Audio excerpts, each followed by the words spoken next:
Hello students. तो इससे पहले हमने टॉपिक पढ़ा था विशिष्ट बालक, और आज हम अपना टॉपिक पढ़ेंगे विशिष्ट बालक और सामान्य बालक के बीच में क्या अंतर है, यानी difference between normal children and exceptional children. तो क्या होता है विशिष्ट बालक? भाई आपने पढ़ा है, भाई विशिष्ट बालक किसी न किसी गुण के कारण जब एक सामान्य बच्चे से भिन्न होता है तो उसको हम क्या कहेंगे? विशिष्ट बालक। तो आज हम देखेंगे भी किन किन गुणों के आधार पर वो सामान्य बालकों से भिन्न है। फर्स्ट पॉइंट देखते हैं हम, शारीरिक रूप से, यानी कैसे एक सामान्य बालक है और एक विशिष्ट बालक में क्या अंतर है। एक जो सामान्य बालक होगा क्या होगा? वो ये बालक शारीरिक रूप से क्या होगा? स्वस्थ होगा और सुडौल होगा, यानी वो क्या होगा? अपने शरीर में हष्ट पुष्ट होगा और सुडौल होगा। लेकिन एक विशिष्ट बालक क्या होगा? शारीरिक रूप से कुछ न कुछ कमी होती है उसमें, वो क्या होगा? एक विशिष्ट बालक है। मान लीजिए एक बालक है, वो शारीरिक रूप से नॉर्मल बच्चा है, लेकिन अगर बौद्धिक रूप से उसमें कोई ना कोई कमी है तो भी वो एक विशिष्ट हो जाता है। लेकिन एक बालक है जिसका IQ लेवल बहुत ज़्यादा है, लेकिन वो अपने शरीर में स्वस्थ नहीं है, अपने शरीर में हष्ट पुष्ट नहीं है, तो वो भी क्या होगा? एक विशिष्ट बालक। यानी कोई बालक है, अगर वो शारीरिक रूप से हष्ट पुष्ट नहीं है, स्वस्थ नहीं है, सुडौल नहीं है, तो भी क्या होगा? वो एक विशिष्ट बालक। यानी ये हो गया हमारा फर्स्ट डिफरेंस। यानी शारीरिक आधार पर क्या हो गया? जब एक सामान्य बालक होगा वो स्वस्थ होगा और एक विशिष्ट बालक होगा वो स्वस्थ नहीं होगा। नेक्स्ट पॉइंट, मानसिक रूप से। तो देखते हैं, मानसिक रूप से ये बालक मानसिक बीमारियों से दूर होते हैं। जो सामान्य बालक होते हैं उनमें क्या होता है? कोई भी मानसिक बीमारी नहीं होती, वो किसी भी मानसिक बीमारी से ग्रस्त नहीं होती, जैसे स्ट्रेस है। ऐसे ही जो बालक विशिष्ट होते हैं वो बालक मानसिक रूप से स्वस्थ नहीं होते, वह भी क्या है? एक विशिष्ट बालक। कोई बालक है, मान लिया वो शारीरिक रूप से तो स्वस्थ है, लेकिन मानसिक रूप से वो किसी न किसी रोग से ग्रस्त है, तो हम उसको भी क्या कहेंगे? एक विशिष्ट बालक। नेक्स्ट है IQ के आधार पर। IQ यानी बुद्धि लब्धि। IQ के आधार पर जो हमारी, आपने बुद्धि का टॉपिक आपकी फर्स्ट ईयर में पढ़ा होगा, बुद्धि के मापन के अंदर हम टर्मन ने बुद्धि लब्धि के लिए क्या दिया था? बुद्धि लब्धि का कंसेप्ट दिया था उन्होंने बुद्धि लब्धि को मापने के लिए उसको अंकों में मापन को बताया था। तो यानी जिन बच्चों की बुद्धि लब्धि 90 से 110 तक के मध्य होती है वो क्या होते हैं? सामान्य बच्चे। और जिन बच्चों की बुद्धि लब्धि 90 से 110 से या तो कम होगी वो भी विशिष्ट होंगे, और या उससे ज्यादा होगी तो वो भी क्या होंगे? विशिष्टता की श्रेणी में आएंगे। नेक्स्ट, शैक्षिक आधार पर। जो शैक्षिक आधार है, यानी जो सामान्य बालक है वो शैक्षिक उपलब्धि उनकी सामान्य ही होती है, उनकी शैक्षिक उपलब्धि क्या होती है? सामान्य ही होती है। लेकिन जो विशिष्ट बालक होते हैं वो क्या होते हैं?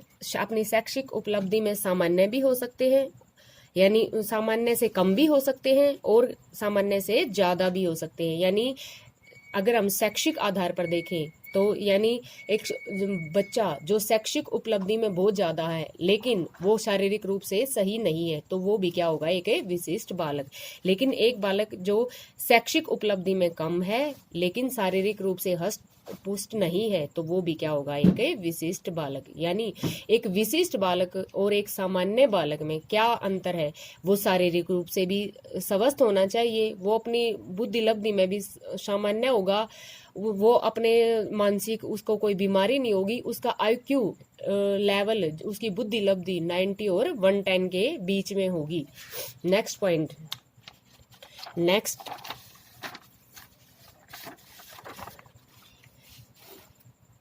नेक्स्ट यानी समायोजन के आधार पर। जो सामान्य बालक होते हैं ये अपने घर, विद्यालय, समाज और परिस्थितियों में आसानी से समायोजन कर लेते हैं। यानी जो सामान्य बालक होते हैं वो क्या करते हैं, अपने घर में भी, अपने समाज में भी, अपने विद्यालय में भी परिस्थितियों के अनुसार समायोजन कर लेते हैं। मान लो एक सामान्य बच्चा है, उसको कोई खिलौना चाहिए, अगर उसको घर वाले मना करते हैं भाई आज ये खिलौना नहीं मिलेगा, लेकिन एक सामान्य बालक वो सिचुएशन के अनुसार अपने आप को समझा लेता है भाई हाँ मना कर दिया गया है तो मुझे नहीं मिलेगा, ऐसे तो वो क्या हो गया, एक समायोजन की स्थिति होगी, वो अपनी सिचुएशन के अनुसार डल गया। लेकिन अगर एक विशिष्ट बालक है, वो ऐसे, अगर मान लो कोई विशिष्ट बालक है जिसकी बुद्धि लब्धि कम है, तो वो ऐसे व्यवहार पर क्या हो जाते हैं, अग्रेसिव हो जाते हैं। तो वो ऐसे बालक अपनी स्थिति के अनुसार क्या नहीं कर पाते, समायोजन नहीं कर पाते। नेक्स्ट, व्यवहार के आधार पर, यानी अगर आप व्यवहार देखोगे तो व्यवहार के आधार पर सामान्य बालक व्यवहारिक होते हैं, और जो विशिष्ट बालक है या तो अपने व्यवहार से को समझ ही नहीं पाते या फिर अव्यवहारिक होते हैं। यानी जो सामान्य बालक, जैसे आपको बताया गया है अभी, जो सामान्य बालक जिनका आईक्यू लेवल बिल्कुल कम होगा वो तो समझ ही नहीं पाएंगे हमें इस परिस्थिति में कैसा व्यवहार करना चाहिए, हमें सामने वाले ने कैसा व्यवहार किया है उसके अनुसार हमें उसके आंसर में हमें कैसा व्यवहार करना चाहिए, वो तो अपन क्या नहीं कर पाएंगे, अपने वो उसके लिए व्यवहार को समझ ही नहीं पाएंगे। और जो सामान्य से अधिक आईक्यू लेवल वाले बच्चे हैं वो क्या करेंगे, वो सिर्फ अपने आप में ही खोए रहते हैं, उन्हें व्यवहारिक क्रियाओं से ज्यादा संबंध नहीं होता, उनका व्यवहारिक क्रियाओं से क्या नहीं होता, ज्यादा संबंध नहीं होता। नेक्स्ट है दृष्टिकोण के आधार पर, ये पॉइंट यहाँ पे 5th पॉइंट, दृष्टिकोण के आधार पर। दृष्टिकोण के आधार पर क्या है भी, इनका जीवन के प्रति दृष्टिकोण क्या होता है, सकारात्मक होता है। किन बच्चों का होता है सकारात्मक, यानी जो सामान्य बच्चे होते हैं उनका अपने जीवन के प्रति दृष्टिकोण क्या होता है, सकारात्मक होता है। लेकिन जो विशिष्ट बच्चे हैं, इन बालकों का दृष्टिकोण जीवन के प्रति या तो क्या होगा, नकारात्मक, यानी जो सामान्य से नीचे होंगे उनका क्या होगा, नकारात्मक होगा, या बहुत ही अधिक सकारात्मक, यानी जो सामान्य से ऊपर है उनका जो दृष्टिकोण क्या होगा, बहुत अधिक सकारात्मक होगा। नेक्स्ट है महत्वाकांक्षा के आधार पर। महत्वाकांक्षा के आधार पर जो सामान्य बच्चे होते हैं वो क्या होते हैं, महत्वाकांक्षा अपनी परिस्थितियों के अनुसार होती है, उनकी महत्वाकांक्षा क्या होती है, उनकी परिस्थितियों के अनुसार होती है।